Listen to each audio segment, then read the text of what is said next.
Hi folks, welcome to another Stall13.com video. This is going to go in the psychology section, not the chore section. I want you to notice the dynamics here. We've got a couple of horses by the camera person, and this horse is going to walk up to get some of this hay. And as soon as it does, notice how it backed up. This is the most dominant horse in this little group of horses. There's 4 horses in this herd. This is horse number 2. Notice how its ears are a little laid back as it's eating. So's this horse's ears. Look, this horse is trying to come in to get hay, and look at this horse's ears, how they were literally pinned all the way back. That's horse communication saying, you don't get to eat yet. This is a dominance thing that occurs. The whole point of this particular video, ladies and gentlemen, is to show the dynamics of the herd, to show the psychology behind the communication that horses have. They have amazing communication skills. Believe it or not, from horse to horse to horse, the level of communication is more succinct, more accurate, more pinpointed, and more effective than I talking to this camera to you. Now, what I'm going to do here is I'm going to open this bale up, and when I do, you're going to see a little bit of interesting things happen here. I'm throwing some flakes to the side. That means that these submissive horses, the horses that are not in charge, have an opportunity to have their own hay. Now, we've made videos about feeding horses on the ground, but this isn't about feeding horses on the ground. This is about the dynamics of a herd. What I'm going to do now is if you look over here, we've got horses over the fence. These horses want some hay as well. We have the same situation here. We've got 3 horses instead of 4. They all want to eat. You have to give them some separate places so that they can move around. The most submissive of horse is this little paint here. She's a little apprehensive. She's putting her foot up on the gate to show that she wants to eat, but the most dominant of a horse is blocking her from getting to hay. That's her frustration. Now, if you don't understand this, that horse could possibly go hungry. It's actually pinned in by this horse. So what do you have to do? You have to provide this horse with its own hay. These kind of dynamics, ladies and gentlemen, are never talked about. I don't know why nobody writes about them. I don't know why there aren't any books. Come to think of it, I think I've only written about this once in one of my own books. Now, if you look over here again, I'm coming over here to get more hay to throw over the fence. But as I'm doing this, these 2 horses, since they're number 1 and number 2 in this herd, they continue to be fine. But look what's happened over here straight away. I've got 2 submissive horses. This would be number 3 and number 4 in this 4-horse herd. They are very comfortable eating side by side. The reason is that they know they're submissive. They know they're not threatened. They're very comfortable to eat together. And then what do we have here? We have horse number 1. We have horse number 2.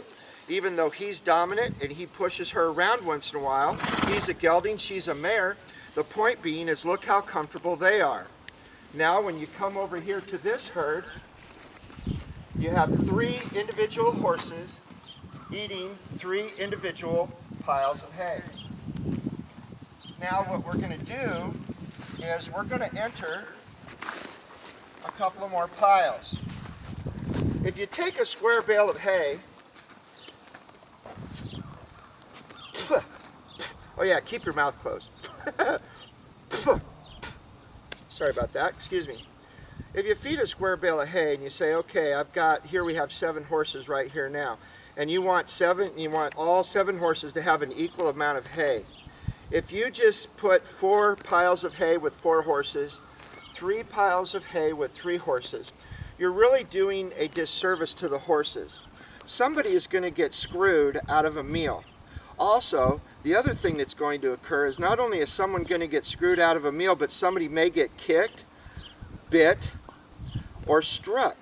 Or, in the case of this little horse, nothing to eat at all. Notice how relaxed and comfortable it is. It's not pawing the ground. It's got its hay. It's facing this way. This horse here, the most dominant of the horse, well, they're going to do what they want to do when they want to do it. If you were to leave this hay by this fence, you would have a major potential battle royal at any time. One of those horses is going to want it. One of these horses is going to want it. So you're going to have to do something with this hay. Now when you're spreading round bales out, if you don't have feeders, I actually made a video under chore time talking about feeding hay on the ground and how it can be wasted. Well, that can occur. You want to make sure that when you throw hay on the ground, you don't put it around any poop. Now we're going to have something interesting happen here. I still have the hay wire that tied the bale on the ground. Well, I have to get it. And these horses are around this bale. Now I'm going to mess with their little meal right here. This is actually too much hay in one location. So what I need to do is I need to disperse this hay out a little bit. But as I disperse this hay out, and I'm bugging them while they're eating, nobody wants to be bugged while they're eating, there's a very good chance that these two horses may move. If they move, it's going to have the domino effect.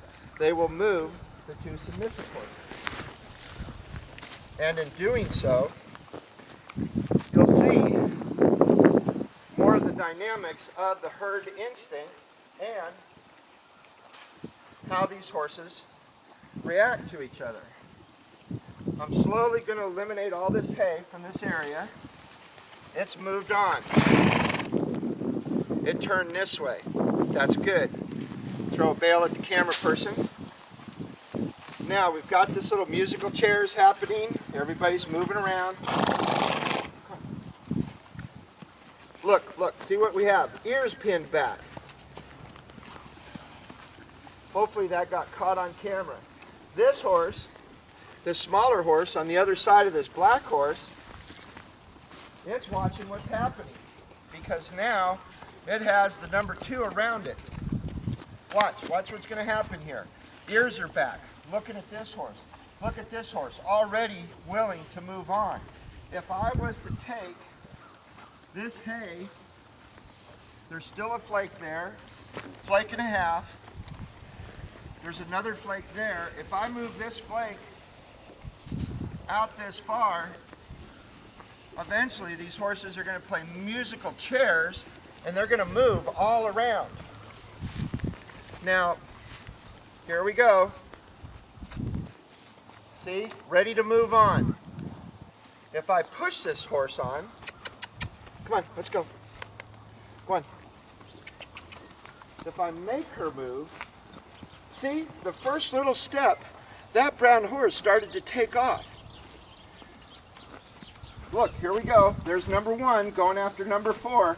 Look how they moved. Here comes number 2 over here. And look, number 4 is out there making a large circle all the way around to do what?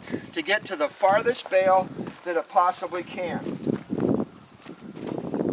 little dynamics are things that you only see when you're not in a hurry.